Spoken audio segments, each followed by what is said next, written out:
Hey everyone, it's Joe from Gadgetry Tech, and I'm super excited to be covering the Sony INZONE H6 Air today. So this is a $200 wired open back gaming headset. It also comes with a USB DAC, and it's pretty straightforward on features, but it has pretty exceptional qualities to it as well. So in this review, I'll be covering how this stacks up against the competition, why you might consider this, and where I think this falls in line with everything else in general. So before I get any further, this was sent to me by Sony. It won't affect what I say about it. I have a lot of products that have been sent by other brands that I will be comparing this to, and I purchased a lot of other products as well. No money was exchanged for this. I don't do sponsored content, but I just want to disclose where this came from. To save you time, I'm going to include what I call a too long didn't watch chapter. So if you just want a 30-second overview of what this headset is, here goes. It is insanely comfortable. The microphone is really good. The USB DAC works on PC and PlayStation, and on analog mode, you can even plug this into Xbox. So if you like everything I talk about with this later,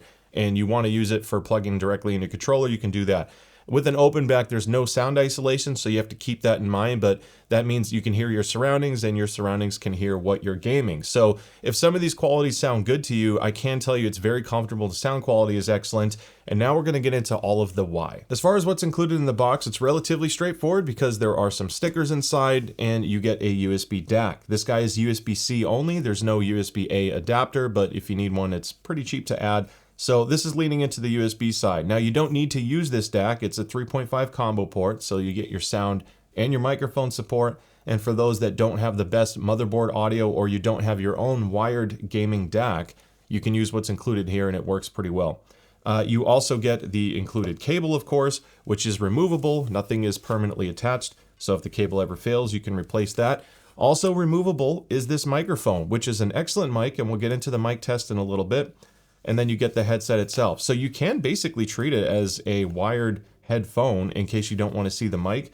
However, there's only one cable in the box and it's TRRS, meaning that the microphone pin is there. So if you're plugging it into a high-end amp, just keep in mind that you have to use a breakout cable, which is not included, to separate the mic ground pin from the headphone audio. Otherwise, it probably won't connect correctly and you'll have some performance issues. So I'll have a link in the description below for a USB-C to A adapter for the DAC, as well as a breakout cable, just a simple one. Honestly, they all pretty much work. As long as it functions, you're good to go. As far as the headset itself goes, it's pretty unassuming, but it's amazing in how simple the design is because it's crazy comfortable. For one, you get this suspension strap, which has a sport fabric surface material and almost like a gel memory foam squishy sensation to the pad.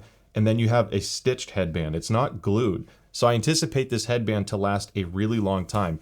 Now this bar right here is to support the adjustment strap, because to size the headphone to fit your head, you simply squeeze in on this knuckle right here and it slides up and down. And once you let go, it locks into place. So it's kind of like a set and forget design. You're not constantly fiddling with it, and it's been very secure. I haven't had any issues with this failing. The cups themselves, this looks pretty basic. Now at $200 and a very light weight of only 200 grams without the mic, or roughly, it's like $199, you would think it's all a cheap plastic build. Now it does feel extremely light and comfortable to hold because of the curve. This is actually aluminum. The entire cup, the back of it, has an aluminum plate. What's cool about this is even though it looks pretty straightforward and simple in terms of design, it's built incredibly well, and I love that it's aluminum. Honestly, I'm really tempted to get a wire brush because I think it would be super cool to kind of make like a naked version where instead of black, I have like a brushed aluminum thing. Might look a little busy, but I'm really tempted to experiment with it.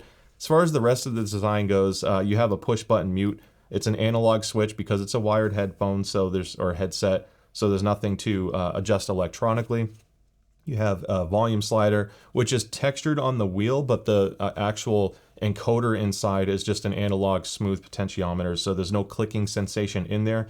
Very fast and easy to adjust. And while adjusting it, I had no channel imbalance issues, even on low volume settings, so the encoder is a really high quality volume adjustment. This is your 3.5 millimeter input, so when you look at the cable, one side of the cable is straight, and the other side is angled. Now this cable is very long, it's 7 feet long, so this comes in handy if you have your computer a little bit out of the way and you want to use the DAC, but all you have to do is plug this in. It doesn't lock into place, it's just pressure fit, and then you're good to go there. The microphone side, to guide you, has a little bit of a cutout, like a notch, so you put it in the correct way, that way the microphone orientation is facing in the correct direction.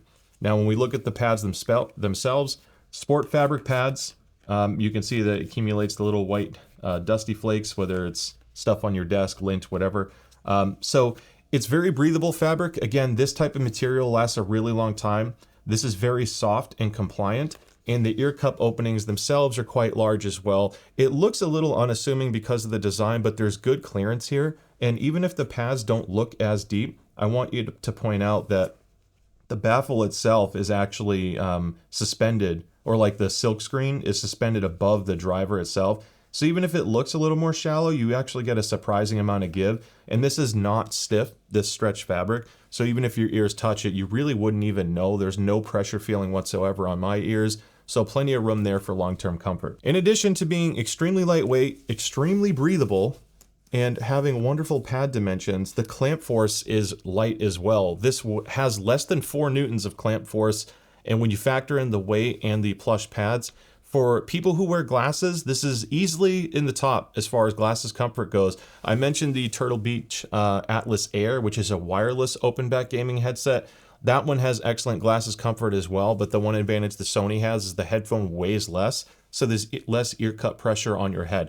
I think you'd be really comfortable gaming on either of those, but this is still excellent. And now I'm talking to you using the included USB DAC so you can hear what the difference is, if you even hear a difference. So there is one thing that can make a difference on Windows though, if you're not familiar with this. So I actually had different behavior plugging into analog versus the DAC, and that's not a Sony thing, it's a Windows thing, because if you go to your advanced sound settings and click on the microphone for the INZONE H6 Air, once you click on it, there's a drop down where it says audio enhancements, and a lot of times the default is voice clarity, which makes everything sound kind of nasally and cheap. It's been ruining the sound quality of microphones. It's basically a built-in noise gate, so if you don't want to hear as much background noise, you can use this feature, and this will get into something else here in a moment. But if you want the best possible sound quality, turn it off and your voice will sound much more natural. So this is where the voice clarity can have an advantage though, and part of that has to do with the fact that it's a single microphone cable for your sound, or a single audio cable for your sound for the game and your voice, meaning the ground pin is shared. So if you play at very loud volumes, even if your microphone is muted, there is a chance that friends on the other side are going to hear some of the game audio. It's just an electrical behavior that happens when you have a common ground. It's rare, and this DAC actually does a pretty good job of isolating it. I had it maxed out, and I only got like 2 blips when I did this sound test with Battlefield playing at a high volume.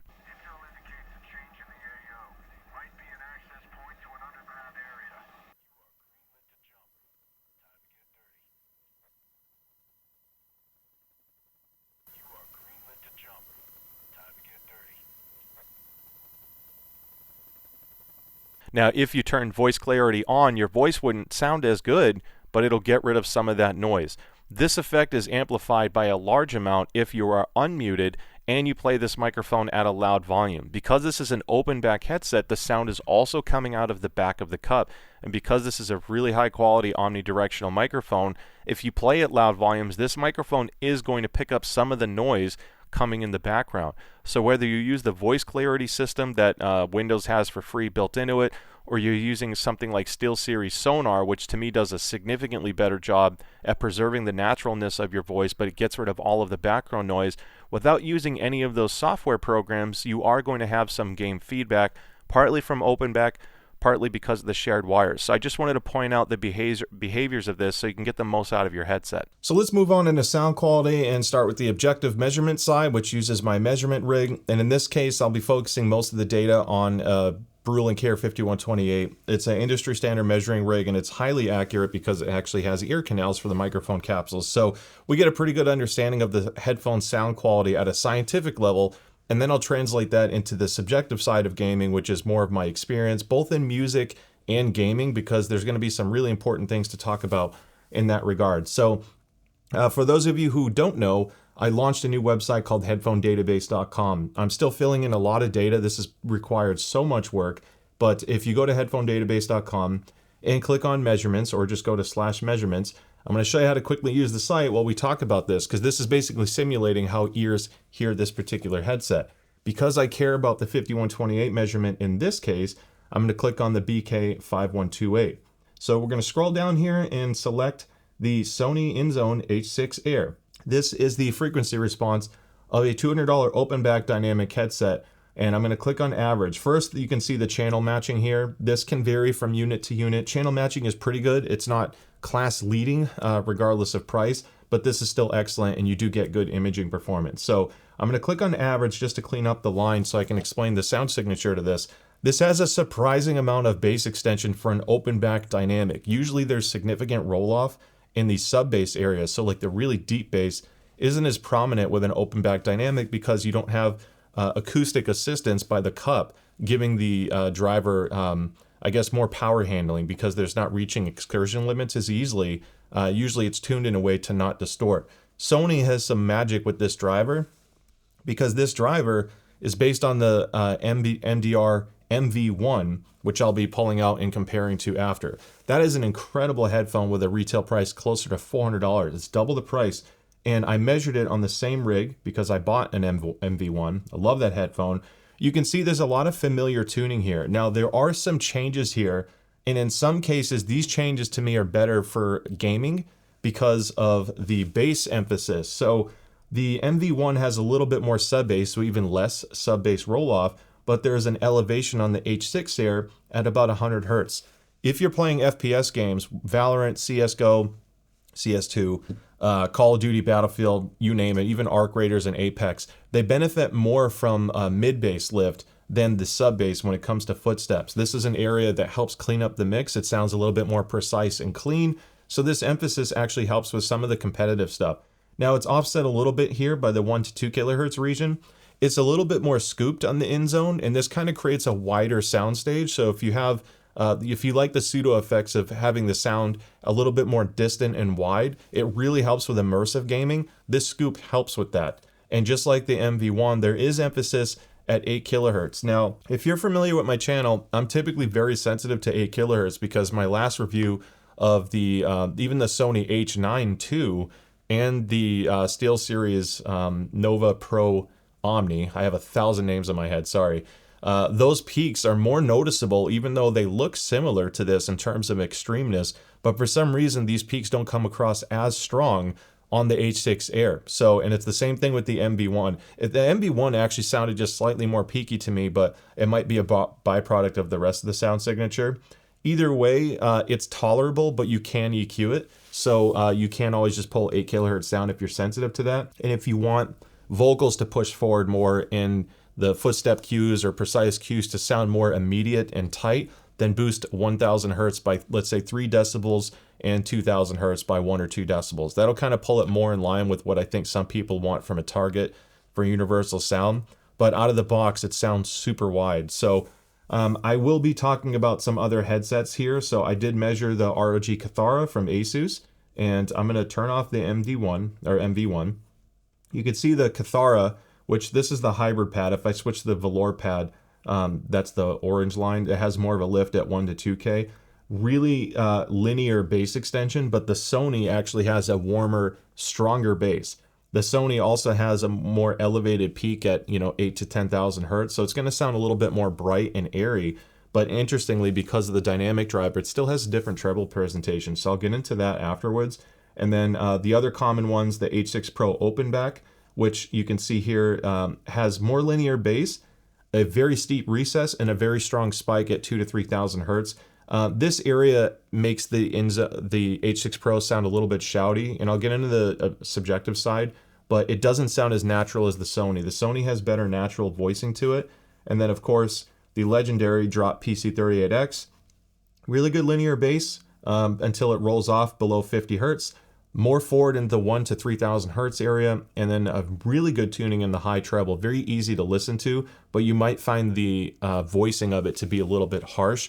So again, I just wanted to quickly show you a few of these characteristics from a measurement side. It doesn't paint the whole picture. And again, if you want to shop and compare a lot of these measurements, clamp force, etc., go to headphonedatabase.com, use the link in the description, and you can spend a lot more time on that. So moving on in the subjective side of things, there's a lot of very positive things I have to say about this particular headset. It sounds incredible, and you don't necessarily have to EQ it to play pretty much anything because that bass elevation isn't so strong that it's coloring the sound in any way.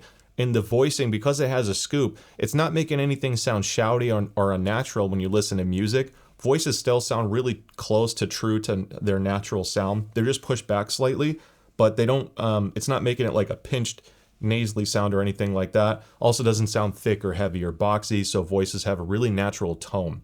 Same thing with instruments. Now, this particular treble tuning, if you are focusing purely on the music side, the voices will come across really natural, but the trailing S's or breathiness of certain voices will be emphasized more on this kind of sound profile. So nice, smooth vocal, and then when they take their breath or their lips touch, or you have a certain crash of a cymbal, things like that, those will be elevated in comparison, which again helps open things up a little bit, but it still doesn't sound too, unnatural to me. It just sounds kind of more lively and musical sounding, if you will. And this does translate into gaming quite well. I frankly, even though it can benefit from some EQ, I was still playing competitive games without doing any EQ. I went into Battlefield 6. It sounded incredible. The bass is still impactful enough, but it's not so overemphasized that it's drowning out the tightness of positional cues that I like. If I had to, do any custom EQ specifically for competitive play, I would just lift 1 to 2000 hertz. Now, Sony's INZONE software looks rather straightforward, and there are a few basic features of it. So there are a lot of game EQ profiles built into it. So it starts with flat by default, and naturally, if you're not using the DAC, there's no EQ, which is the equivalent of flat. Cycling through all of the EQ presets can greatly change the sound quality, and they do have FPS presets that do quite a bit of an impact on sound. It's quite drastic, and in some cases it will be more competitive, but it may not always sound as good. So it's kind of like just pick the preset that you enjoy more.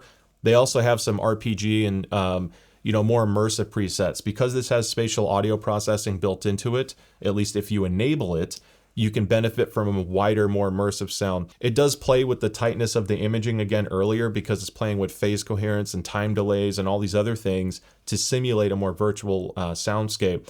So again, those are all personal preference items. Now, if you do custom allows you to do a 10-band graphic EQ. I didn't do much, I mentioned this a couple times, but enabling custom allows you to use the standard or the immersive audio processing built into the DAC, as well as dynamic range control.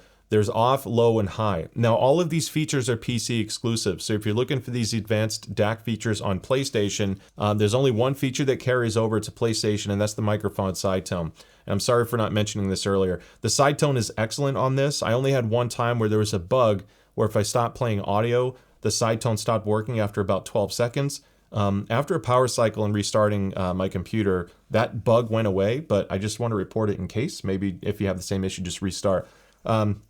Side tone's really loud. I only needed about 40%. If you go too high, you pick up some of the feedback from the mic preamp, and it kind of creates a weird sound that I'm not a super fan of. So moderate side tone is fantastic. And using the DAC on PlayStation, even though you don't get any other features of the DAC from EQ, because the EQ does not save to the DAC, it only runs on the INZONE software.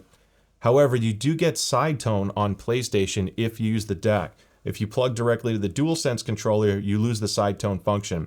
Everything else is the same, and obviously being in the controller is super convenient. So it's not the end of the world because it's an open back. You can still hear yourself anyway. This just has like kind of a natural boost to that microphone. So getting back into the sound side of things, the dynamic range control compresses audio. The delay is minimal. I think it works very comparable to loudness EQ built into Windows, but this felt a little bit faster, and because you have a low setting, it's not as dramatic of a change. This feature can vary greatly from game to game in terms of its performance impact, because if the game's naturally more quiet, then it's going to help more with boosting footsteps. However, if there's a gunshot or explosion that's really loud and close by, or an airstrike, it's going to compensate by bringing that volume down. And sometimes the footsteps will get truncated as a result because it's reducing those peaks. So if it's a quieter scene, you stand to benefit more. Louder and more chaotic scenes, yes, it does reduce the high peak sounds, but you don't always get the same boost or benefit in the footstep area. So again, play game to game. I tend to do off or low just because it's less stimulating. If you run high, the environment sounds are always louder. It's not a negative in any way. It's just it's an option you can enable. You also have the custom spatialized audio, which will use an HRTF of your ear scan. if you want to personalize the 3D sound. Because of all this, if you are using the DAC, you can't use Dolby Atmos on PC. You have to use the Sony virtualizer. If you want to bypass that, then you have to just not use this DAC anymore, which foregoes the side tone monitoring and range control if you want to take advantage of that. Aside from that, I really don't have any complaints. I think it's feature rich enough for what an analog headset should have for features, and it runs crazy light on resources. And if you do custom EQ and apply like your 10-band change, even if you close Sony's INZONE software, the driver that runs in the background preserves that EQ setting. So if you're really trying to minimize resources, just set your EQ, close INZONE, and you still benefit from this, which is awesome. Otherwise, I was kind of set and forget, and I left INZONE running. It didn't make an impact on performance for me, so I think they did a good job at optimizing that app. I thought it'd be very fitting to make a lot of comparisons to some other legends in the wired open back space, and I also brought out a closed back. Before I get into the gaming headset side, I do want to show you the Sony MDR MV1, because this is an incredible headphone. It's super underrated. It's a much more expensive headphone than this. It's literally double the price. And it uses a similar driver, and honestly, it has a leatherette pad here, which I'm usually not as much of a fan of. However, the geometry of this particular chassis, the way it feels on your head, even though this isn't ideal and it's a heavier headphone, it's still rather light. It still uses an aluminum grill, but man, when you put this thing on, it just fits so well. It basically adopts to whatever, you know, your head size is with ease. Because of this swivel and rotation, the pressure is extremely even. This is considered more of a professional style headphone. Like, even the cable has a locking mechanism so you can't accidentally yank it out. So this has a little bit more sub bass. I mentioned my new website. I also measured the electrical impedance of all of these headphones, which can help you understand how the headphones behave on different amplifiers. Most people don't have very high output impedance amps, but I mainly wanted to measure the impedance to show what the modifications were of the drivers. And you can see electrically, the impedance peak on the MV1 is lower, which aligns with the elevated sub bass in comparison to the mid bass peak that you get on the INZONE. So that's a whole other video in terms of understanding electrical impedance. But they did make some changes. The Sony has just a wonderful natural sound to it. I like the elevated sub bass. So if you play more of the immersive side and you want the deeper bass for movies, or you like the explosion effect to have more of a rumble, I would still consider the MV1. There's definitely some viability here. It's, to me, a slightly more pleasing sound for the natural side of things and immersiveness. And I like the vocal presentation a little bit more because it steps them forward just a tad bit without sounding as wide as this. Now, if that's worth double the price to you, that's up to you. I think you can get a better experience with this, but it comes at a price premium. So your mileage may vary. I just wanted to cover this. Still such a light headphone. It's pretty wild. Now it's time to do some rapid fire among many other good competitors in this price. So I'm going to start with the easiest and shortest comparison just because this headset is discontinued. This is EPOS H6 Pro Open. I've switched the pads before. These are the stock pads just because I wanted to show you. Detachable cable as well. And even though it looks to be flip to mute, it actually has a magnetically attached mic. This is on sale for under $100 at the time of filming this in a green color. This is a very comfortable headphone. It's noticeably heavier, or headset I should say. The sound quality is not as good as the INZONE H6. So if you are chasing the best possible sound quality, the INZONE's still better. This does have kind of a compressed nasally sound to a lot of audio. With EQ, I like it quite a bit because it's still rather comfortable to wear and it's built extremely well. But it kind of truncates vocals. It makes a lot of vocals sound similar to each other, whereas the Sonys are more natural sounding. And you can hear the difference from track to track more. It's just more nuanced. So this isn't a bad pick for the price now that the price reductions have happened, just because that's such a cheap headset now price-wise for how good it is. And the reason why I was recommending that one a lot in the past is because it's basically built off a similar driver to the Drop PC38x, which is a legend. It does not have a detachable mic. This is flip to mute. The microphone quality is excellent on this, as is the H6 Pro. You do still get a detachable cable, so that's pretty cool. The issue I've had with the Drop is the clamp force is extremely strong for me. A lot of people, it breaks in for them and they enjoy it, but this is plastic, so you can't like stretch it out. Even though it's all plastic, it's still built well. It's still rather comfortable from a surface material standpoint. And the sound quality is excellent. I think the voices can be a tad too bright or energetic, kind of like what the HD560S is. So just keep that in mind. Nothing wrong with this, but one thing that was apparent is the power handling of the Sony INZONE H6 Air. It has better excursion limits. So if you do EQ to emphasize bass and you want a more impactful bass presentation, these hit distortion limits. This is more noticeable than even the H6 Pro. So it kind of like fizzles out sooner and you don't get the same power handling. And it still has the shared ground pin, just like the that INZONE. Although the H6 Pro does come with an optional split for your microphone and audio cables. So still a good headset. No real issues with it in terms of performance. Imaging is great. It sounds really natural. You could say that it might even be slightly better for music listening because the high treble is a little bit more tame. But to me, I would still rather have and use the H6 quite significantly more because the comfort is so much better and it just has a different audio characteristic to it. So nothing really wrong with these headphones. That's just kind of where it stacks up in terms of your preferences may be. Then you have the beyerdynamic MMX 330 Pro. Now I want to show you one of the unique selling points of this particular headset because the cable is fully separated on the microphone and the headphone audio output. Part of what you're paying for is this entire separate wiring internally. And if you have a DAC that can benefit from this, because this doesn't come with any DAC, if you're using something like the FIO or the Fosse Audio K7 Pro, the K7 has a separate mic and headphone jack. And if you plug directly into those, you don't get any electrical crosstalk now. So if you're not running software to do background noise rejection, this is a cleaner audio signal. Clamp force is typical beyerdynamic, feels very similar to all of their other headphones if you're familiar with them. You get these big round velour pads. Surface material is great. This design, the way, and I like that there's a pressure release up on the top headband here, but what's interesting when you put on a beyerdynamic headphone, especially with this little acoustic disc bubbling out, the best way I can describe the pressure points is it feels like a little lumpy. Like there's different hot and cold pressure points on the headband and the same with your ear. It doesn't feel as like smooth. Like it's really hard to explain, but I feel my ears touching the baffle just a little bit. The clamp force is a little bit harder, and then because of the way the headband is shaped, it's going to put pressure on different points of your head depending on your head shape. So the comfort is definitely not as good as the H6 Air. From a sound quality perspective, it has a similar bright treble presentation, but a leaner bass presentation by default. Now this still has excellent FPS performance. If you EQ up the bass, particularly in the 100 to 120 hertz, there is a very comparable performance. You could say this has a slight edge purely on that type of sound tuning if you can apply EQ. The Stellar drivers in this do handle EQ extremely well. It's the only one outside of the ASUS one that I'll get into that can handle a big bass shelf without really distorting. So the Sony INZONE H6 Air and this particular guy take EQ really well. Without EQ, it's just a little bit brighter, and then you have this giant flip to mute, or not flip to mute, but flip up microphone system.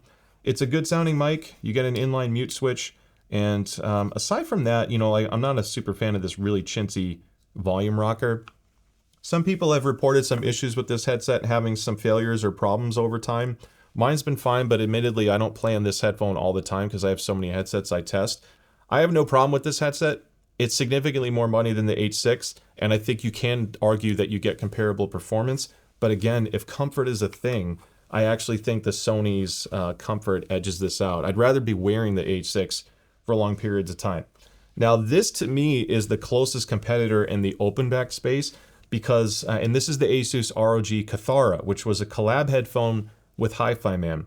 Significantly more money, and it has a planar magnetic driver. The tuning has a more linear bass, and the vocal presentation and treble on the measurement side comes across as a little bit smoother.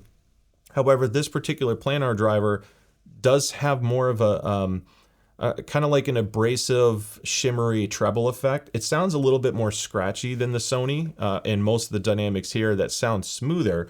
This is so fast of a driver that it can sound a little bit abrasive at times. So you tend to EQ the treble differently than you would on the particular dynamic that you get on the Sony, for example. Being a big old planar magnetic driver, they handle gobs of sub bass. So if you want to boost a lot of bass and you like the sub bass function of that, This is wonderful. This also comes with 2 sets of pads. I'm using the velour because this is just so comfortable. It feels great, and it has a different tuning. It lifts the mid, like low to mid treble more. So for FPS gaming, I actually prefer these pads in general. It's kind of like a passive tuning mechanism. Even though this is noticeably heavier, the suspension strap is very large, uses sport fabric, and it wears its weight extremely well. So I think this is a wonderful headphone or headset, and I want to show you a couple accessories that are unique as well. It comes with a lot of accessories, and one of the included cables, which it's obviously a fully detachable mic as it's built into the mic, it does still have a separate termination for the mic input and the actual headphone output. And the DAC that's included with the ASUS software has the headphone out and the microphone input. So it keeps that whole electric chain separate. These have big drivers, so if you're playing at a loud volume, you're going to acoustically pick it up with the microphone, but it won't be done through the cable itself. So you also have a headphone cable. If you don't want to use the microphone, you can use this as a high-end headset, or a headphone, I should say. And the barrel connector on the end gives you terminations, which of course I flip these because I've been using the balanced one. You can put on the balanced cable here, so if you have a balanced amp, you can plug that in, and then you have 3.5 millimeter to go straight to a controller, and a 1/4 inch. So you have a lot of accessories here, and in addition to the 2 sets of pads. This to me is the only one I would consider at a higher price point. Just to be blunt, in the $200 range in the open back, I think the H6 Air is the best pick for the money. It's just exceptional. You do get a little bit better performance. You could argue you get better performance with the Kithara, which I think benefits more from EQ to an extent. And it's just coming in at a higher price, but again, it's still heavier. So there are pros and cons to a lot of these headsets, and the good news is they're all good headsets, and you'll be happy gaming on any of them. I can just tell you personally, when comfort is factored in addition to sound quality and performance, my 2 personal picks are easily the H6 Air and the Kithara. Now, I brought out one more, not to confuse you, but just to point this out in case it's something to consider. I mentioned the whole open back thing. It sounds excellent. You do hear your environment more, and as a result, your environment hears you more. So if you like the idea of a competitive headphone or analog wired device where you don't have to deal with batteries and all that stuff, but you don't want the passive noise flowing through, this is the new Rig R5 Max HD, which also comes with the USB DAC. Very high sample rate DAC. This does 32-bit, 384 kilohertz. Sony's limited to 16-bit, 48, but you really can't hear that much of a difference. That DAC is still fine. You get analog input on this and USB pass-through of 18 watts, so you can charge a mobile device. This guy's $150, and it uses pure graphene drivers. Very different tuning. It still sounds very spacious and open, but much stronger mid-bass, and the tuning in the low treble is much more focused on like competitive gameplay. So if you want noise isolation to lock in the sound, maybe you don't want to hear your PC sound, this is still a great option to consider just because it's a different type of product. So it's not to knock Sony, it's just a matter of what form factor is better for you. Then we have one more and one final comparison, and that is the Turtle Beach Atlas Air, which is a wireless open back gaming headset. Not a super common thing. You also have one from Skull Candy, which I reviewed that in the past, and I'm not a fan of that headset. It did not work well for me. So this guy was unique because it works as an analog headset, which is the big reason why I brought this out. Because one, if you like the idea of what the INZONE H6 Air is providing as far as tuning, comfort, and all of that, but you don't want to deal with a cord, this is an older model, but it's still available, and it's typically for a lower price because it's been out for a while. It often goes on sale. Now, what's really cool about this is it's actually tuned really well also. A little bit brighter and more energetic as a whole compared to the H6. Less peaky treble at 8 kilohertz and a little bit more forward vocal and mid-range presentation. Surprisingly good bass performance as well. This was honestly a pretty shocking performance in the sound quality department and in the comfort. However, there's a couple gotchas with this particular headset. One of them is the limited, very limited size adjustment. So there's no swivel or rotation. It relies on flex. Not bad. It has a floating ear cup design, which is super cool. It helps isolate some of the like the geometry of the headband itself from your cup, so it kind of fits your head better. But to adjust it, you actually have to use this Velcro strap here and peel it, and that changes this. So this could work for you from a comfort standpoint, and if it does, it's going to be exceptionally comfortable, but for some people, it just didn't adjust enough. You also have some issues where some people were talking about problems with the microphone or hardware failure over time. bugs in the software. I too reported some issues when you enable the onboard 10-band EQ, which is a killer feature. It can mess up the sound in prior firmware versions. They've made a lot of improvements in firmware, but historically speaking, it hasn't been as reliable as some other headsets out there, so I don't want to hide that. You also get a volume adjustment here. If you don't want to use it as a wireless headset and you want to use it as analog, it still sounds excellent with the cable. It has a volume control, and you just plug the aux input right there. So you can still use this on all the same stuff that this one has, plus the benefit of wireless, and it can be a little less.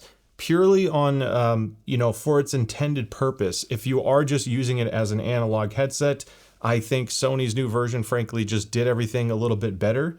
The ear pads on this are so comfortable. I'm not going to fault that, because this one did fit my head really well. The Sony's design is going to be more versatile for a larger variety of heads, and it's a very simple design that works well. Aesthetics aside, that's up to you if you like that at the end of the day. This isn't a bad headset, especially for the sale price, and it's technically offering more. It just might not be the best long-term play. Your mileage will vary greatly with this one, but I wanted to point it out just in case. Before we close, the last thing I want to point out is if you're open to an analog headset or a headphone, you could still keep in mind that you can build your own. So if you got something like a Sennheiser HD560S, 599 SE, ASUS headphones, Meze audio, there are countless headphones. Obviously there's Sony, you have the MDR series as well, and they even make an MD one, which if you want the noise isolation, or MDR M1, that's a closed back version of this kind of design. So there's so many options out there. You can obviously add your own microphone and go down that path, but this uniqueness, even though you have plenty of viable custom solutions out there, the sound quality is exceptional on this headset. It's comparable audio to the much more expensive Sony, which is also a very good sounding headphone at $400. So yes, you can go custom, but if you want something simple that just works, that's comfortable, that already comes with a good mic that you can remove, the DAC, it's $200. And there's really very little to fault with this particular headset. I think this is easily one of the best wired gaming picks you can have right now, just because it checks all the boxes. And for gaming, you tend to wear things for a long period of time, and that's where the lightness and comfort comes in, and obviously it's built really well. So they seriously knocked it out of the park. This is my favorite audio product Sony's released on the gaming side so far. I do love open backs and how natural they sound, and I'm so glad that this lived up to the hype and a lot of the demand or interest that a lot of people have had. So I know this was a long video, but I get a lot of questions on how this compares to other products. I figure it's best just to include it all in one long video. I hope you found this helpful. Don't forget to like and subscribe if you haven't already. I'd love to see some future content. Stay safe, and I'll see you at the next one. Take care.